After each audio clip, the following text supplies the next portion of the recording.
Yo soy Abel Bronstein y fui durante 32 años el director ejecutivo de la comunidad israelita del Uruguay.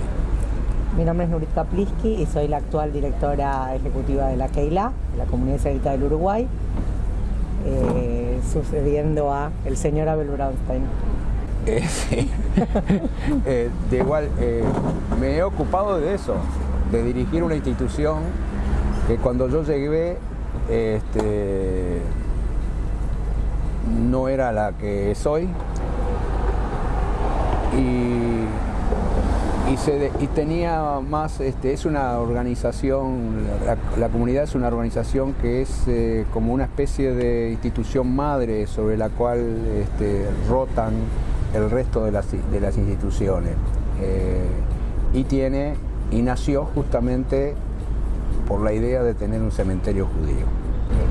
Desde 1917, noviembre, la institución se crea con la intención de crear un cementerio judío en el Uruguay, porque no lo había ninguno, en el 18 de julio de 1916, donde 58 personas judías se reunieron para fundar esta organización que luego se transformó en la comunidad.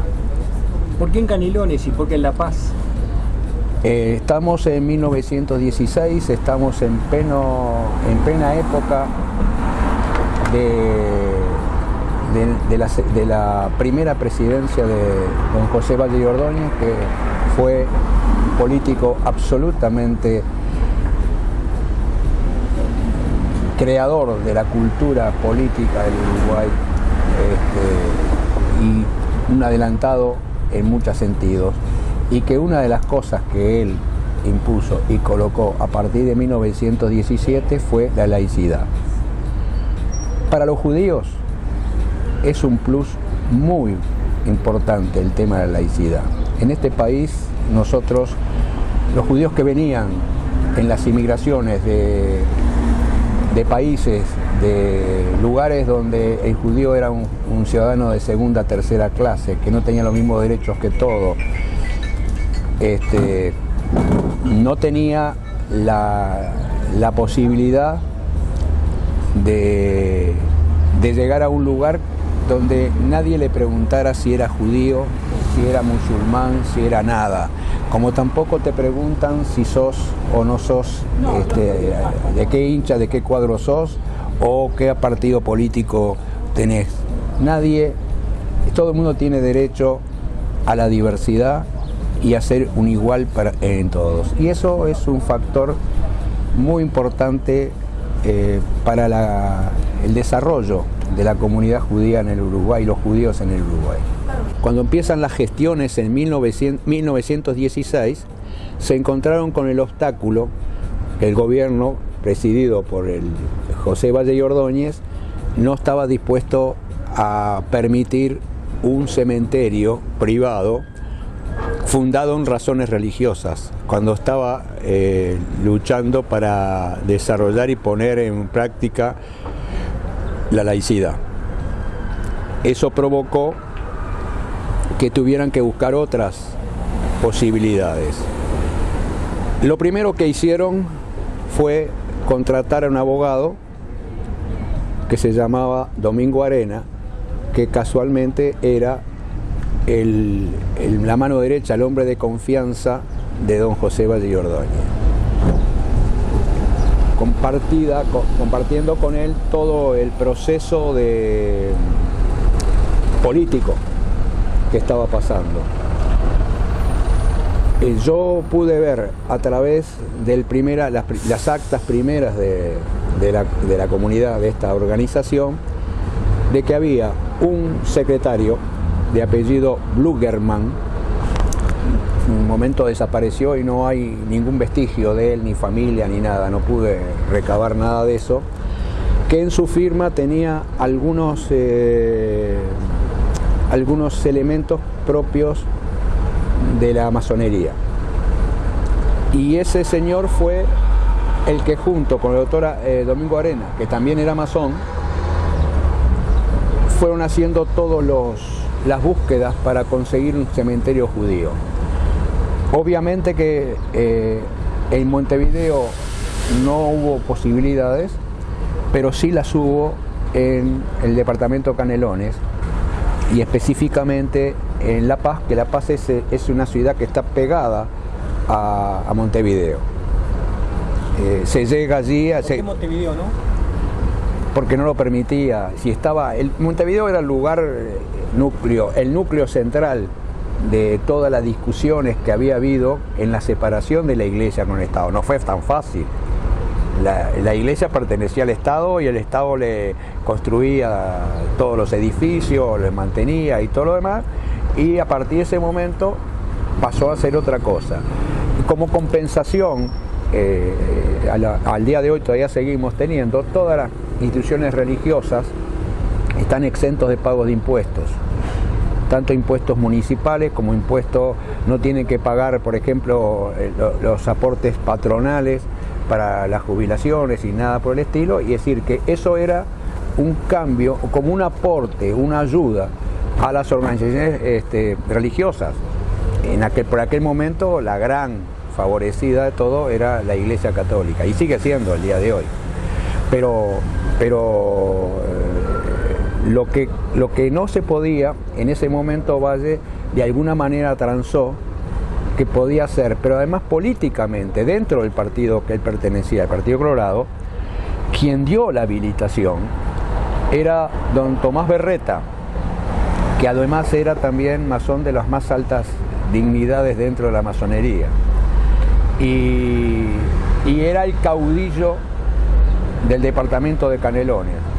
Canelones es el segundo departamento en cantidad de votos, en potencia. Y era un hombre muy fuerte. Entonces no lo podían, no era alguien a quien dentro del partido hubiera entonces una lucha dentro del partido por esto. Es decir que estas son todas unas especulaciones mías, obviamente, de haber leído lo que sea. El doctor Domingo Arena, una vez obtenido el 17 de noviembre de 1917 la habilitación, cuando le fueron a pagar los honorarios, él los donó a la Keilah. Es decir, marcó que él no lo hacía por razones profesionales, sino que lo hacía como una parte que ayudara a que esto sucediera. Es muy importante todo esto. De todas maneras, a todo esto ya se veían venir que esto ya se adelantó. La gente de la Hebra Kaddish Ashkenazí, que así se llamaba en ese momento, había hecho un compromiso de compra-venta con los dueños de la tierra allí, que se había elegido.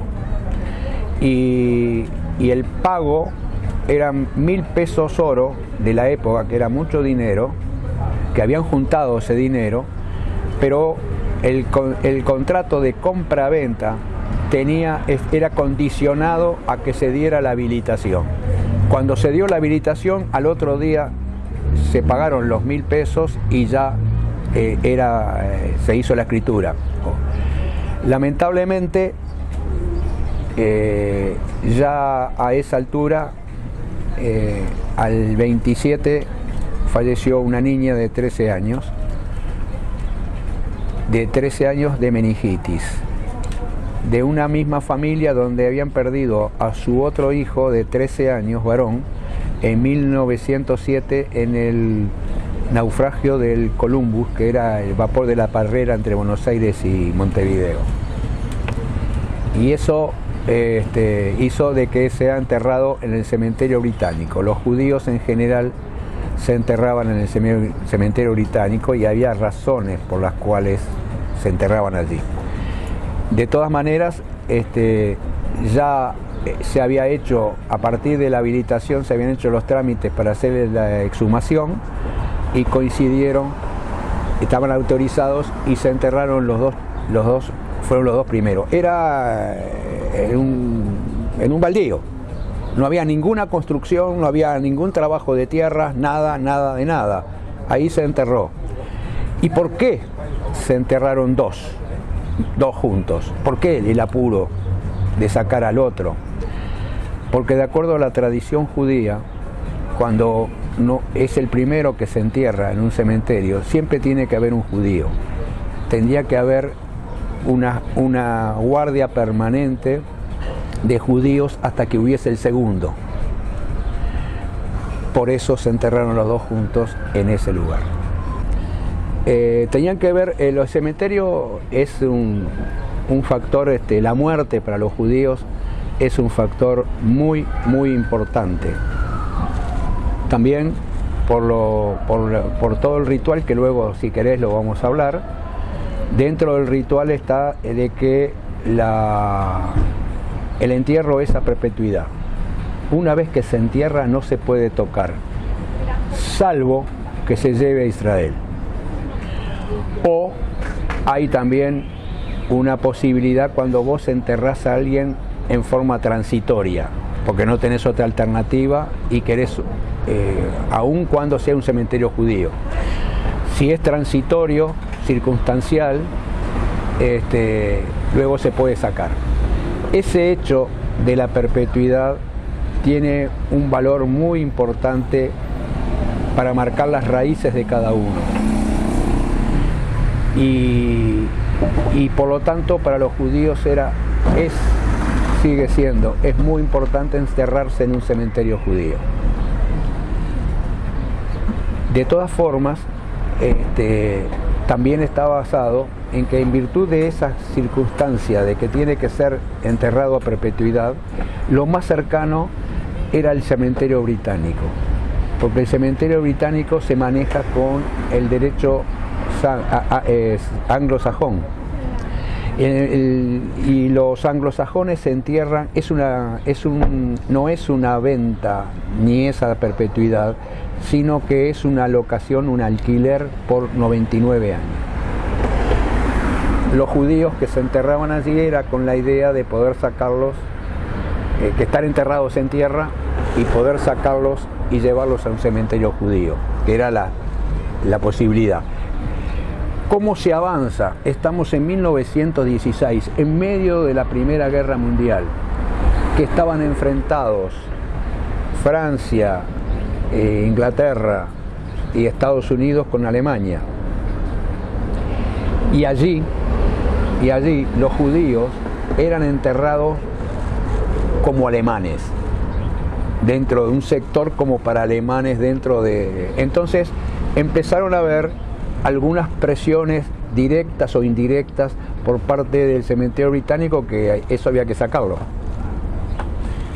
Eso fue una presión.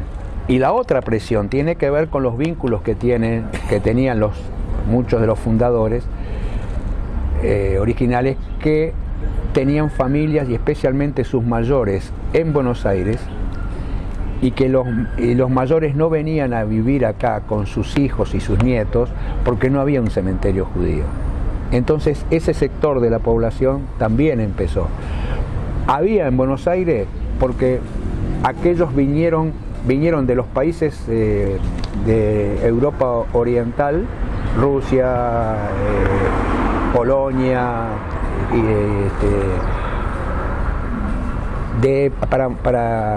venían también, nacieron allí, pero tenían un pasaje por Argentina, con un desarrollo de la familia, presuntamente económico, lo que sea, y que veían una oportunidad para los hijos de esa familia que vengan acá, y eso se constituían, eran las personas que llegaban o que llegaban porque... Había un cementerio anterior en la Argentina. Tenían ya. En 1894 se formó la Hebra Kadisha, que hoy es AMIA, así como hoy acá la Hebra Kadisha Ashkenazí es la Keilah.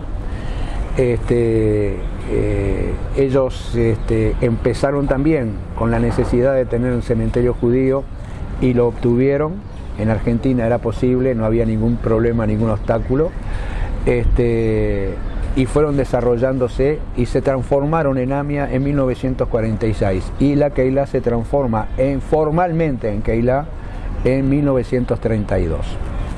En esa época había núcleo Ashkenazí y núcleo sefaradí. El primero fue justamente la Keilah. que tuvieron todo el impulso mucho más fuerte, mucho más poderoso como para poder conseguir la habilitación. Como conté antes, se dio la habilitación. Cuando se dio la habilitación, al poco tiempo, pocos meses, la gente sefaradí hizo su propia Hebra Kadisha, buscando la posibilidad de tener un espacio. En realidad ellos querían tener un espacio dentro de este cementerio. Se enterraban los sefaradín también dentro del cementerio nuestro. En las mismas condiciones, o quizás no tan buenas, porque el socio, para sostener la institución había socios, los socios tenían más derecho que los que no eran socios. Quizás les ofrecían también ser socios o lo que sea, porque no había otro cementerio. Esa habilitación hecha en 1917 luego sirvió en una posterior etapa de que la mutualista israelita del Uruguay, que era una mutualista judía, una mutual judía, con la base en Goes, era representante de una parte muy importante de los judíos de aquella época que eran comunistas. Hubo toda una lucha, hay una posición, hay historiadores que hablan de que el marxismo fue uno más de los intentos para la naturalización del pueblo judío con respecto a los demás. Hubo a mediados del siglo XIX un avance desde el punto de vista religioso por todo el tema hasídico. A fines en 1897, con el liderazgo del Dr. Herzl, se hace en Bruselas el primer en Basilea, perdón. Gracias. Yo estuve en los 100 años. Ya tengo la edad que tengo. En Basilea en 1897 se hizo el primer congreso sionista mundial, en el cual se declaró la necesidad de volver a vivir en la tierra de Israel a través de un movimiento sionista. ¿Está bien? Eso lo que generaba era la creación del Hogar Nacional Judío, así se llamaba, así lo es, el Hogar Nacional Judío, que le daba una territorialidad a los judíos y poder igualarse con respecto a otros grupos, de tener una nacionalidad y tener un Estado. Ahora, el marxismo trajo como consecuencia, ¿qué es lo que plantea la idea marxista? La lucha de clases, la burguesía por un lado y el proletariado por otro. Entonces la gente no se diferenciaba por ser judío o ser otra cosa, o era proletario o era burgués. Y en los judíos prendió mucho la mecha del marxismo, porque eso los igualaba al resto de la sociedad en el lugar que les tocara. El concepto era ese. Así que hay historiadores que entienden que también, habida cuenta de que Marx era judío.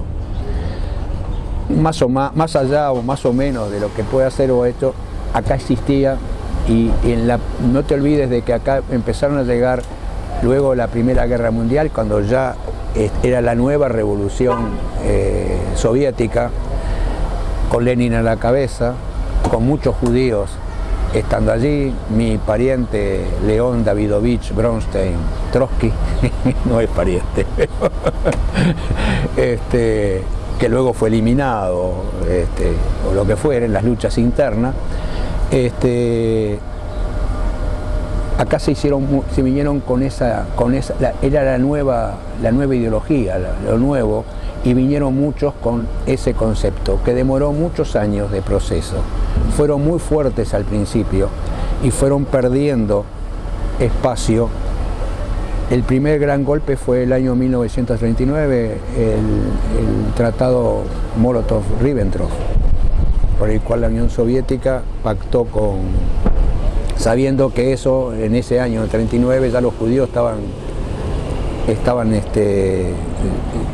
ya sentenciados.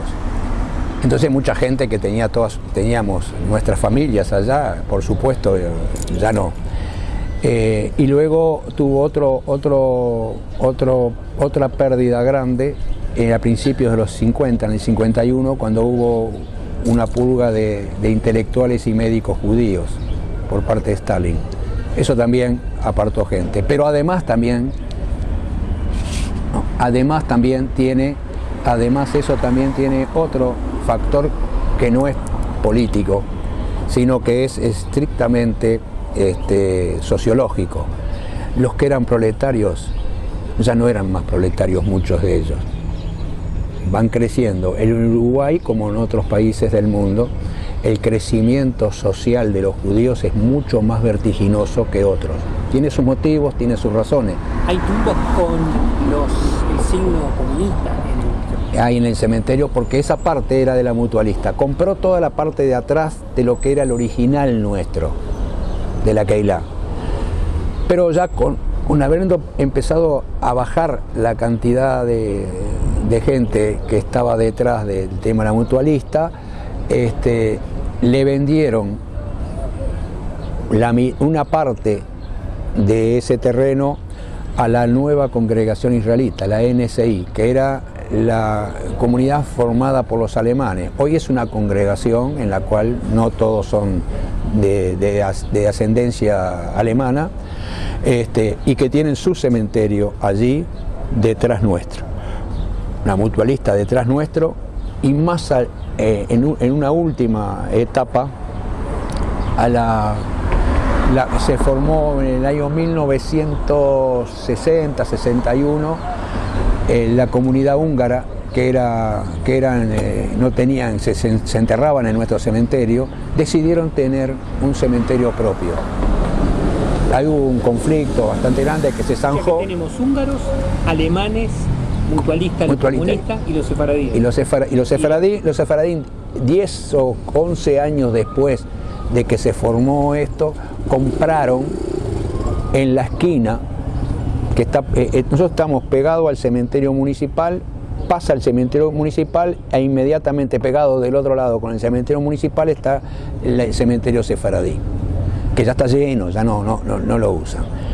En el año 1971, primero la comunidad necesitó más lugares y compró otro terreno pegado al nuestro, siguiendo hacia las piedras, eso ya también se entró a llenar, y entonces se compró un terreno muy, muy grande con la idea de hacer un cementerio que fue propuesto para hacer un cementerio intercomunitario, es decir, de todas las comunidades.